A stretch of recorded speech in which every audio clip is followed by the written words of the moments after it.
આંતરરાષ્ટ્રીય મહિલા દિવસ નિમિત્તે ટ્રાઇબલ મ્યુઝિયમ દાહોદ ખાતે જિલ્લા પંચાયત ઉપપ્રમુખ શ્રી અરવિંદાબેન પટેલિયાના અધ્યક્ષસ્થાને મહિલા સંમેલન યોજાયું। આજના સમયમાં પણ મહિલાઓ રમતગમત, વિજ્ઞાન, રાજકારણ જેવા ઘણા ક્ષેત્રમાં પોતાની પ્રતિભાઓ સાબિત કરી છે।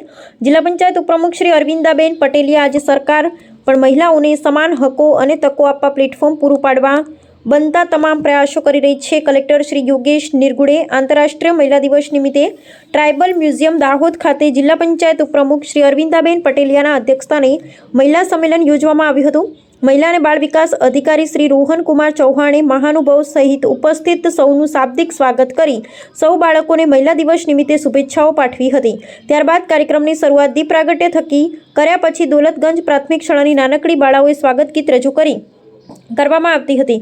કાર્યક્રમ દરમિયાન નારી સશક્તિકરણ અંતર્ગત દાહોદનું નામ રોશન કરનાર દીકરીઓએ પોતાનું વક્તવ્ય રજૂ કર્યું હતું। ત્યારબાદ એવી બહેનો કે જેઓ ગ્રામીણ વિસ્તારમાં રહી પણ સમાજમાં ઉપર ઉઠીને પોતાનું નામ બનાવ્યું છે, જેમણે પણ પોતાની સફળ ગાથાઓ રજૂ કરી હતી। આ કાર્યક્રમ અંતર્ગત ઉપસ્થિત મહેમાનોએ મહિલાઓને શિક્ષણ, પ્રાકૃતિક જીવનશૈલી અને આત્મનિર્ભરતા વિષયક પ્રેરણાત્મક માર્ગદર્શન આપ્યું હતું। જિલ્લા પંચાયત ઉપપ્રમુખ શ્રી અરવિંદાબેન પટેલિયાએ ભારત માતાની જય બોલાવતા કહ્યું હતું કે આજે મહિલાઓ વિવિધ ક્ષેત્રમાં આગળ વધી રહી છે। મહિલાઓ થકી દેશમાં ઘણા પરિવર્તનો આવી રહ્યા છે। આજના સમયમાં પણ મહિલાઓ રમત ગમત, વિજ્ઞાન, રાજકારણ જેવા ઘણા ક્ષેત્રમાં પોતાની પ્રતિભાઓ સાબિત કરે છે।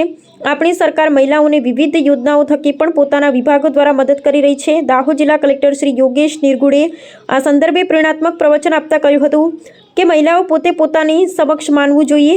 આજના સમયમાં જોઈએ તો તમામ ફિલ્ડમાં મહિલાઓનું વર્ચસ્વ વધી રહ્યું એ જોતાં કહી શકાય કે આજની મહિલાઓ તમામ સ્તરે પોતાનું નામ ઉજ્જવળ કરી રહી છે। વધુમાં તેમણે ઉમેર્યું હતું કે તમામ મહિલાઓ, દીકરીઓ પોતાનામાં રહેલી શક્તિને ઉજાગર કરી આગળ વધે તે જરૂરી છે।